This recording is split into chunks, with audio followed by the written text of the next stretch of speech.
Dear students, I am your physics teacher. Dear students, आज हम class 10th physics के chapter 2 का next question पढ़ेंगे। नेक्स्ट क्वेश्चन है डिफाइन लाउडनेस ऑफ साउंड, और आगे है on what factors does the loudness of sound depend।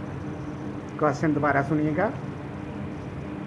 Define loudness of sound, on what factors of the sound, on what factors the loudness of sound depend. तो dear students, सबसे पहले हम loudness की definition पढ़ेंगे। ये आपका chapter page number 22 है और हाइडिंग है loudness. Loudness is the characteristic of sound by which loud and faint sound can be distinguished. यानी लाउडनेस आवाज़ का वो करैक्टर है जिसकी वजह से हम लाउड और फेंट साउंड में डिफरेंट करते हैं। अब आगे इसका हमने पढ़ना है फैक्टर्स। स्टूडेंट्स, आगे आइटिंग है फैक्टर्स। जिसमें पहला इसका फैक्टर है amplitude of the vibrating body.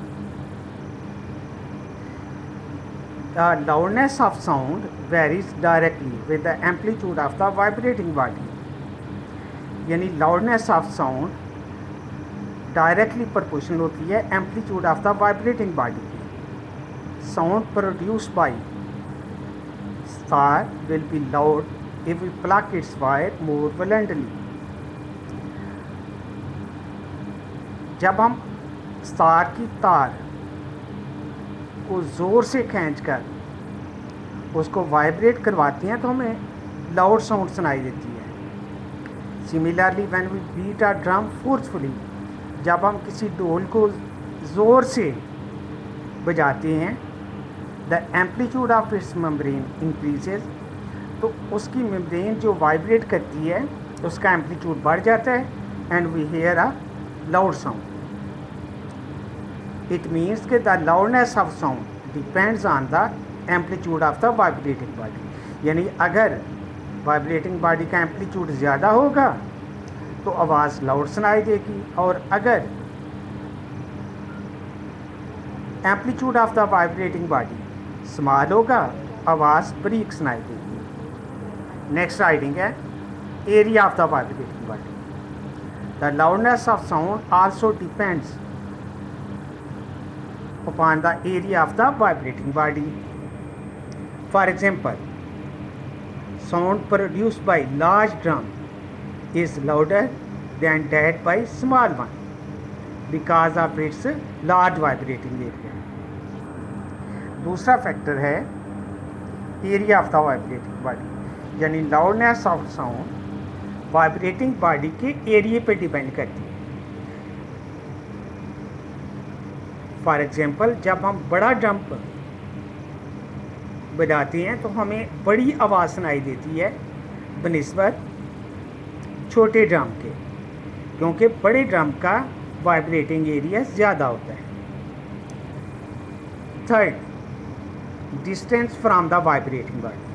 Loudness of sound also depends upon the distance of the vibrating body from the listener। यानी आवाज़ की लाउडनेस वाइब्रेटिंग बॉडी से सुनने वाले के दरमियानी डिस्टेंस पर डिपेंड करती है। इट मीन्स कि अगर ये डिस्टेंस ज़्यादा होगा तो आवाज़ फेंट होगी, और अगर एरिया कम होगा तो आवाज़ लाउड होगी। It is caused by the decrease in amplitude due to increase in distance. Loudness also depend upon the physical condition of the ear of the listener. यानी आवाज़ की लाउडनेस सुनने वाले के कान की फिजिकल कंडीशन पर भी डिपेंड करती है। तो डियर स्टूडेंट्स, आज का क्वेश्चन था define loudness, on what factors the loudness of sound depends. तो पहले हाइडिंग है लाउडनेस, जो हमने पढ़ा कि loudness is the characteristic of sound by which loud and faint sound भी कैन बी डिस्टिंग्विश्ड। ये हाइडिंग देनी है factors. Number 1, amplitude of the vibrating body, यानी loudness of sound amplitude of the vibrating body पे depend करती है। अगर vibrating body का एरिया ज़्यादा होगा, amplitude of the vibrating body, यानी अगर वाइब्रेटिंग बॉडी का एम्पलीट्यूड ज़्यादा होगा तो आवाज़ लाउड सुनाई देगी, और अगर वाइब्रेटिंग बॉडी का एम्पलीट्यूड स्मॉल होगा तो आवाज़ फेंट सुनाई देगी। जिसकी एग्जांपल है कि जब हम तार की तार को ज़ोर से खींचते हैं तो वो ज़्यादा एम्पलीट्यूड से वाइब्रेट करती है और हमें लाउड साउंड सुनाई देती है। इसी तरह जब हम किसी ढोल को ज़ोर से बजाते हैं तो उसकी मेम्ब्रेन ज़्यादा एम्पलीट्यूड से वाइब्रेट करती है और हमें लाउड आवाज़ सुनाई देती है। नेक्स्ट है area of the vibrating body, यानी loudness of sound also depend upon the area of the vibrating body. जिसकी एग्जांपल है कि sound produced by a large drum, यानी बड़े ड्रम से पैदा होने वाली आवाज़ लाउड होती है बनिस्बत छोटे ढोल से पैदा होने वाली आवाज़ से।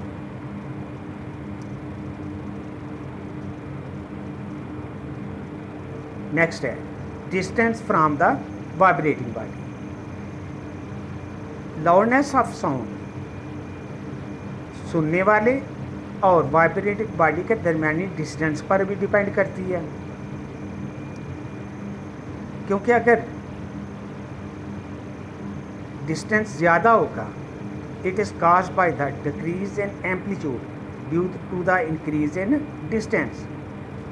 और लाउडनेस किसी सुनने वाले के कान की फिजिकल कंडीशन पर भी डिपेंड करती है। तो डियर स्टूडेंट्स, ये बहुत ही इम्पॉर्टेंट क्वेश्चन है, इसको आपने अच्छी तरह से याद करना है और कॉपी पे भी नोट करना है। यही आपका होमवर्क है।